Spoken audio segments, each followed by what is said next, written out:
In the name of the Father, and of the Son, and of the Holy Spirit.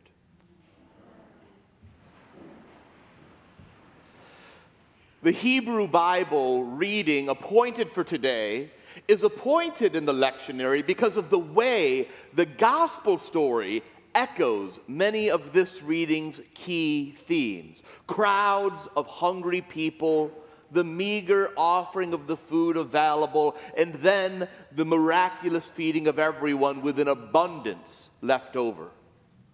The feeding of the multitude in the Gospels was apparently an important miracle to early Christians. It's the only miracle of Jesus that is recorded in every single one of the four Gospels. And the miraculous feeding of the people echoes not only the feeding of the 100 people in our reading from 2 Kings, but the many times throughout the Hebrew Scriptures where God miraculously fed God's people in the wilderness.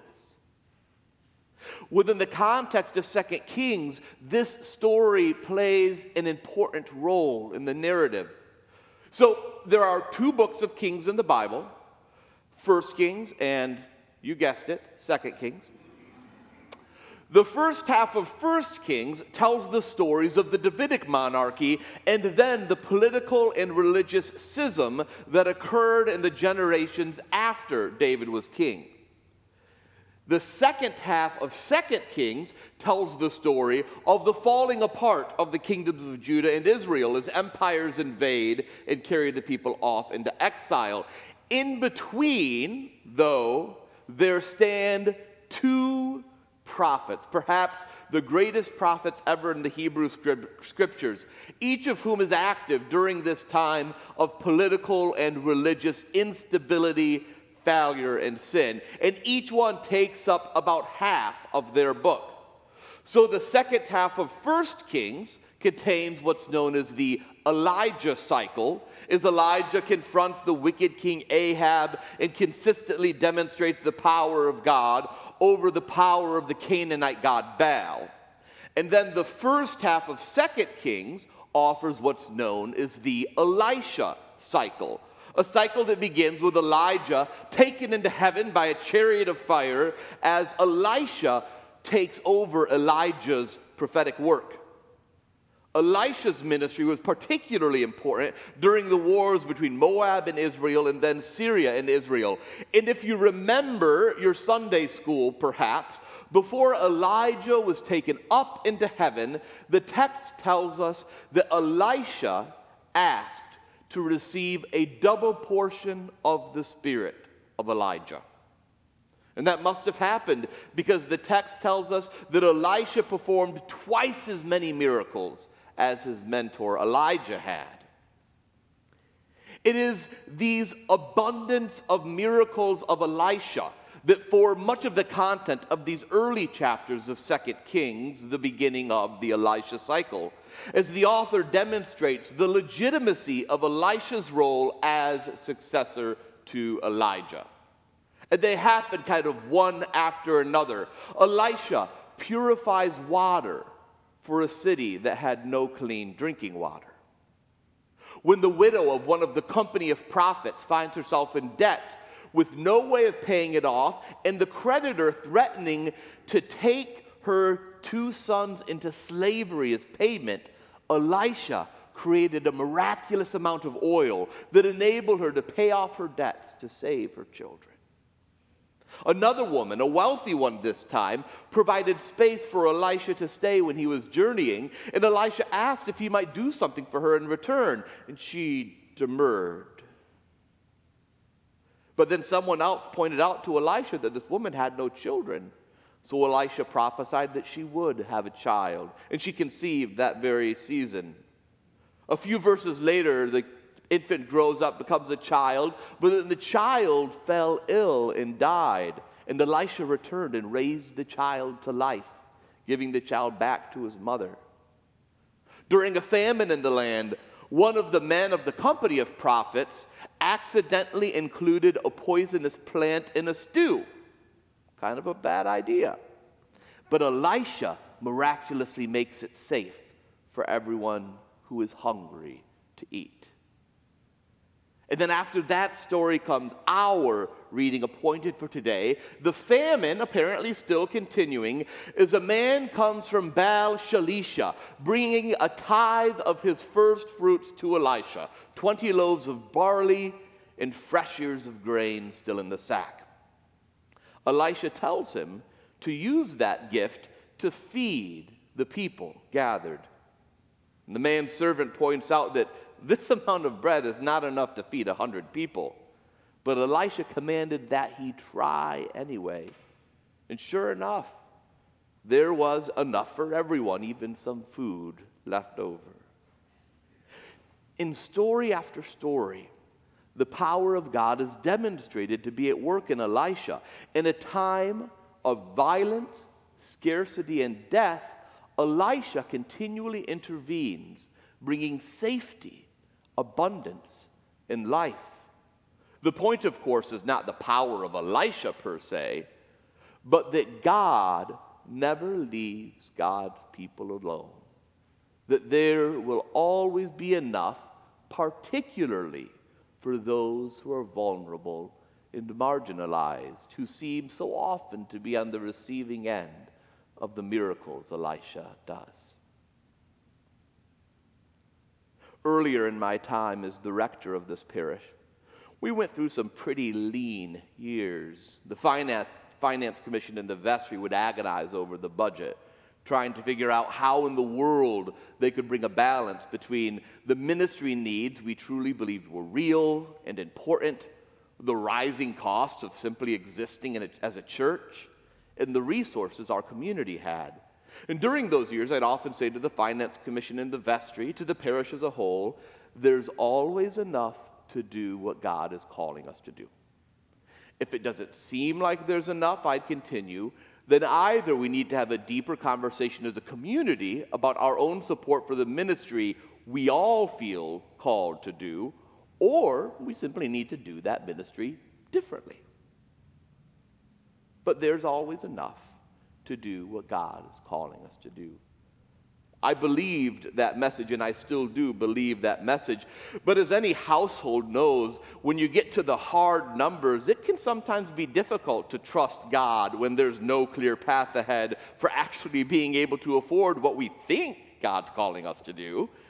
And much of the time, truth be told, I was preaching to myself as much as the leadership of the parish. But then, during the coronavirus pandemic, when giving in so many churches constricted as buildings shuttered and ministries closed down, the people of this congregation remained steadfast. I'd go into the office to get a book or something, and I'd see the stacks of envelopes with checks sitting on the desk.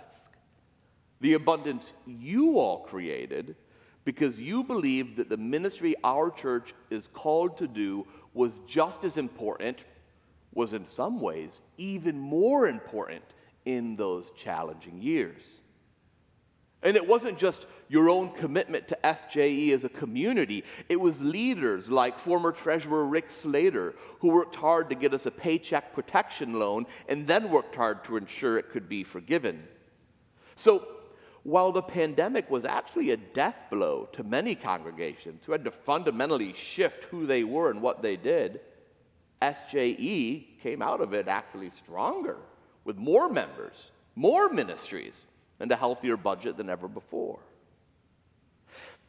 All of that's why, when I read stories like the one appointed for today, I think it's important not just to pay attention to the very clear divine miracles of the prophet Elisha, but to the faithfulness of the people all around him. In our reading for today, for instance, I'm struck by the profound faithfulness of the man from Baal Shalisha.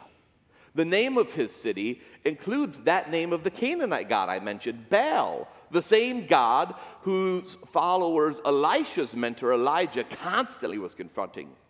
And Baal was an agricultural and fertility god. And yet, this man does not go to Baal, even though his city is named after that god.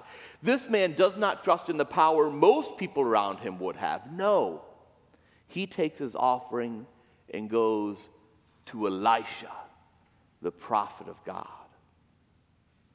And even more impressive is that during this time of famine, this man still chooses to practice the ancient discipline of tithing from his first fruits. That means that the 20 loaves and fresh ears of grain are not what he brings after the harvest season, when he's sure that there's been enough for him and his people.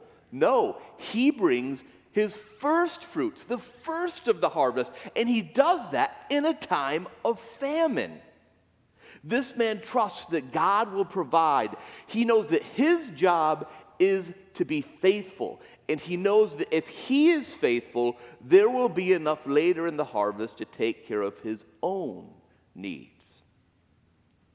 And from that act of faithful stewardship, Elisha provides for so many who were hungry.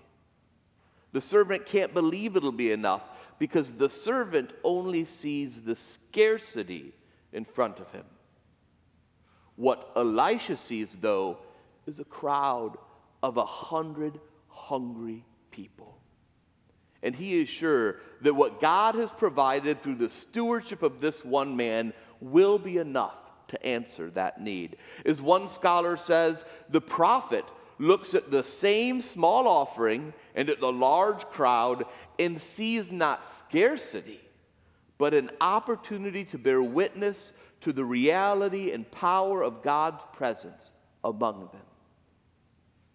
And wouldn't you know it, the prophet was right. There was enough, so that there was even leftovers they could take back to feed their own families. Now, it's not yet stewardship season, that time of the year when our amazing stewardship commission invites each of us to look at the abundance of our own lives and determine which portion we are going to bring to bear on the work of God. It's not yet stewardship season, but behind the scenes, the stewardship commission is hard at work, getting ready for that season to start next month. And it's certainly clear in the beauty of a Grand Haven summer how blessed so many of us are. And so I think it's a good time, perhaps, to reflect on this story from 2 Kings, to reflect on the faithfulness of this man who brings his very best to the work of God and the needs of the world, not concerned about how much there will be left over for him. This man brings his very best to God's people in his own time, and he does that, I think, because he cares more for those struggling from the famine in the land than he does for his own comfort. He knows his responsibility is not his own comfort. His responsibility is those suffering and hurting all around him. And he knows that if he brings his best to someone like Elisha, powerful things are going to happen for those who are vulnerable, those in need. What a powerful message. What a powerful call for anyone, for any church to hear. I think in some ways this is similar to the trust so many people put in you, in this congregation. Because when people look around them at the brokenness of this world, whether they're members of our church or friends of the parish or just people who know who you are, when they look at the brokenness of this world, so many people know that if they bring their first fruits to God's people here who make up this company of prophets, if they do that, there will be an abundance of blessing always for those who are hurting in our own time. Because those are the miracles you work. As one act of faithful stewardship provokes a culture of hospitality and care and advocacy in action that makes a real, sometimes miraculous difference in the life of people who'd given up on church entirely. Yes, there truly is always enough to do what God is calling us to do. And I've got to tell you, watching you do that is sometimes miraculous. Amen.